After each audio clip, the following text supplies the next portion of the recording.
Okay, difference between call by value and call by reference in C language. ठीक है, यहाँ पे हम लोग टेबुलर फॉर्म में कुछ डिफरेंस यहाँ पे हम लोगों ने लिखा है।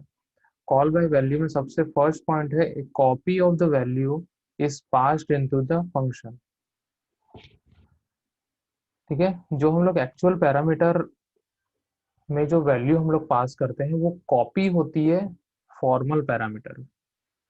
ठीक है, कॉपी करना मीन्स एक्चुअल पैरामीटर की वैल्यू वही रहेगी, उसका एक कॉपी क्रिएट होगा और फॉर्मल पैरामीटर में पास होगा। कॉल बाय रेफरेंस में first point, an address of value is passed into the function. Means address मतलब वैल्यू का जो भी हमारा वेरिएबल है उसका एड्रेस पास हो रहा है। मीन्स वो क्या करेगा, सेम मेमोरी लोकेशन को यूज कर रहा है और सेम मेमोरी लोकेशन का एड्रेस वो पास कर रहा है। एक्चुअल वैल्यू ना पास करके यहाँ पे उस वेरिएबल का एड्रेस पास कर रहा है। Point number 2, changes made inside the function is limited to the function only. The values of the actual parameter do not change by changing the formal parameters. Okay, जो भी फंक्शन के अंदर में changes होंगे तो वो सिर्फ और सिर्फ फंक्शन के अंदर तक ही सीमित रहेंगे। फंक्शन के बाहर कुछ भी चेंज नहीं होगा। मीन्स जो भी हम लोग एक्चुअल पैरामीटर पास कर रहे हैं उसकी वैल्यू चेंज नहीं होगी। फॉर्मल पैरामीटर्स में जो भी वैल्यू कॉपी होके गई है, ठीक है, वो सिर्फ और सिर्फ फंक्शन के अंदर तक ही होगी। कॉल बाय रेफरेंस में हम लोग देखते हैं second point, changes made inside the function validate outside of the function also.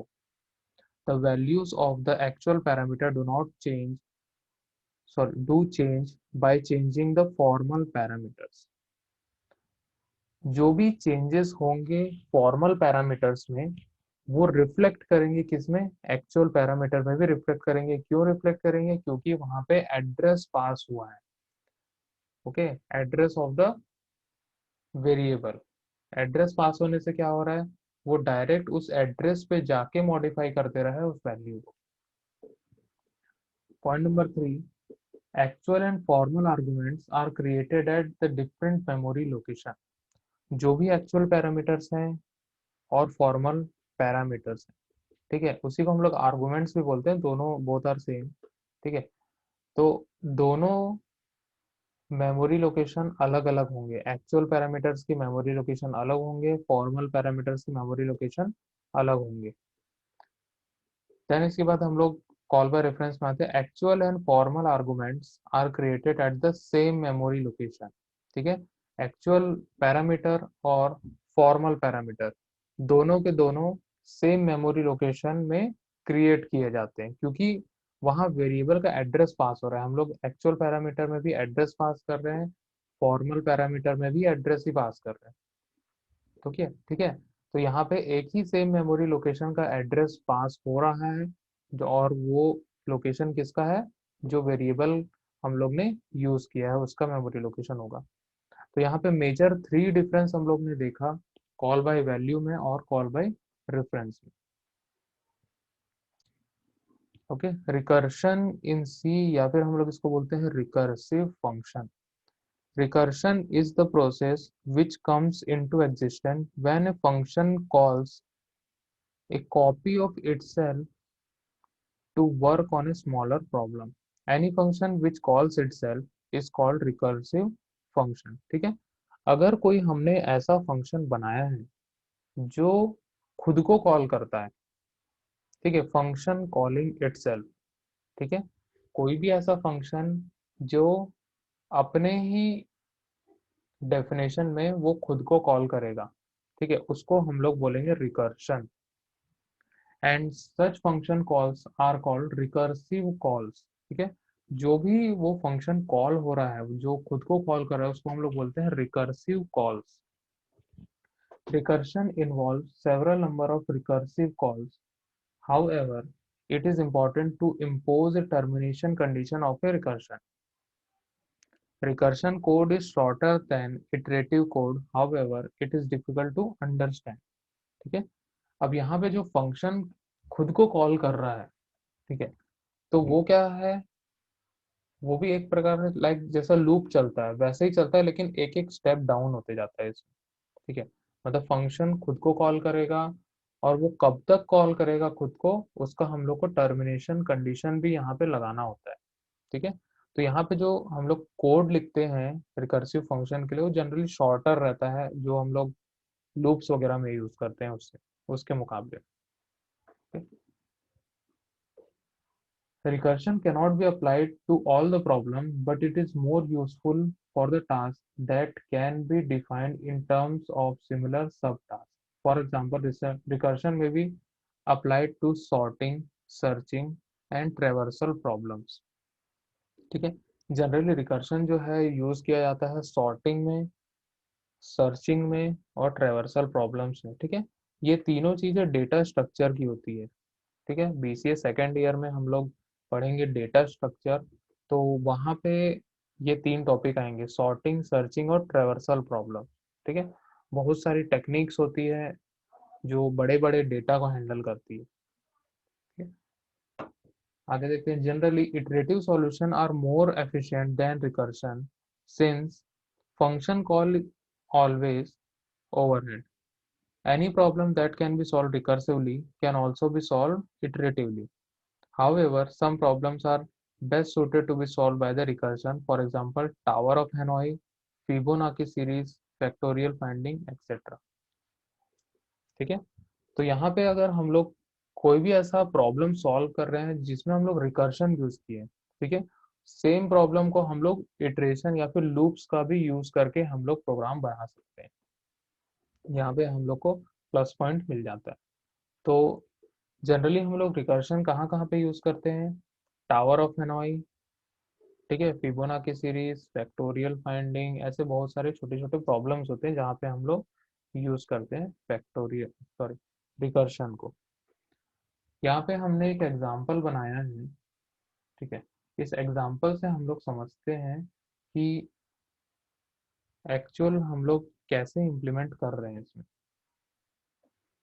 तो यहाँ पे हमने एक प्रोग्राम बनाया जिसमें हम लोग फैक्टोरियल फाइंड करेंगे।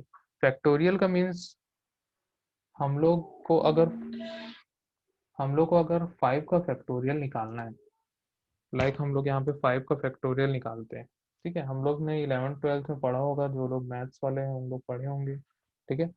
5 का अगर फैक्टोरियल हम लोग निकालते हैं तो 5 से लेके 1 तक, ठीक है, मतलब 5 multiply by 4 multiply by 3 multiply by 2 multiply by 1, ठीक है। तो इसको हम लोग पूरा का पूरा मल्टीप्लाई करते हैं।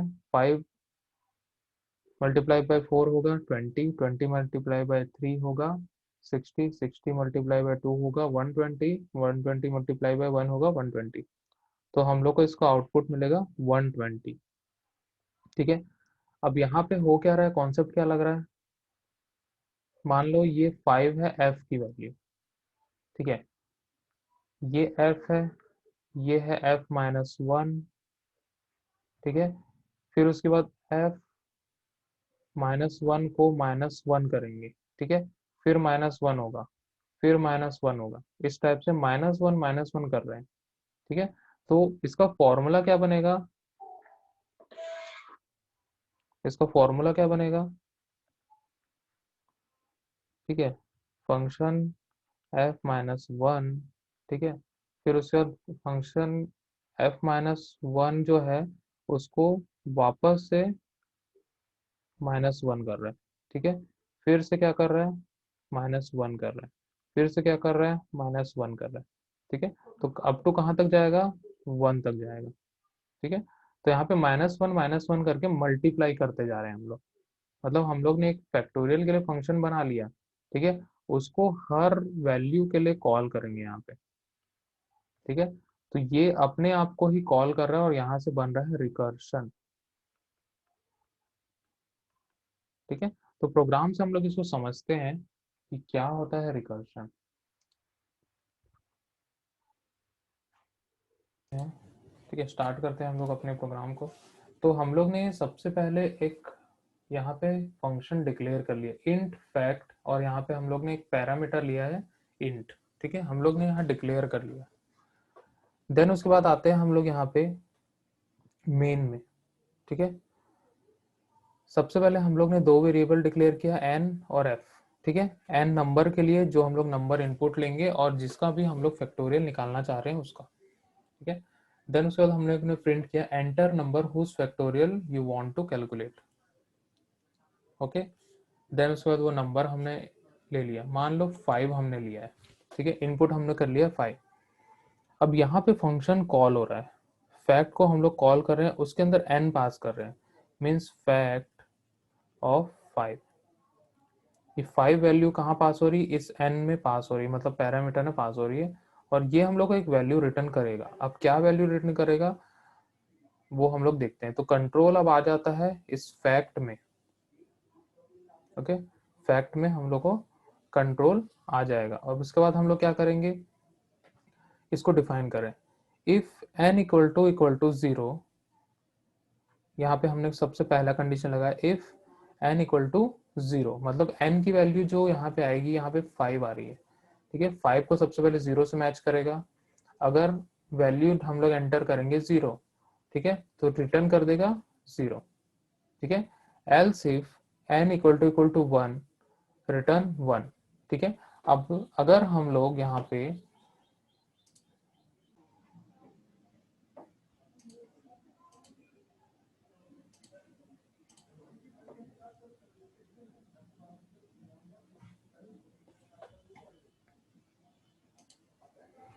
अगर यहाँ पे हम लोग 0 और 1 एंटर करते हैं, ठीक है, तो हम लोग को 0 एंटर करेंगे तो 0 मिलेगा, 1 एंटर करेंगे तो 1 मिलेगा।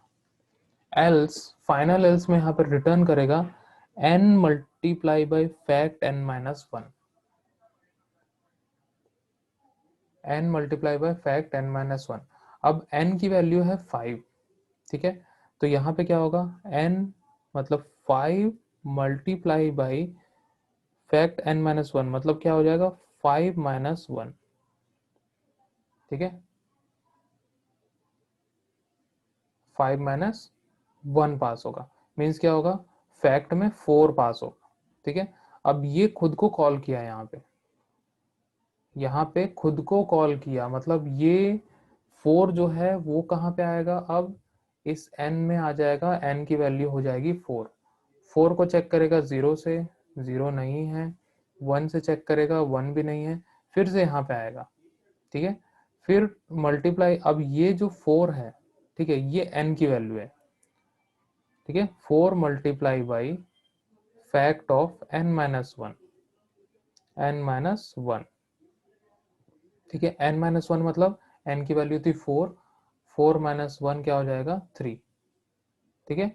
अब यहाँ पे वैल्यू क्या है 3 है, ठीक है, 3 को चेक करेगा, 0 के बराबर नहीं है, ये भी नहीं है, फिर वापस यहाँ पे आएगा।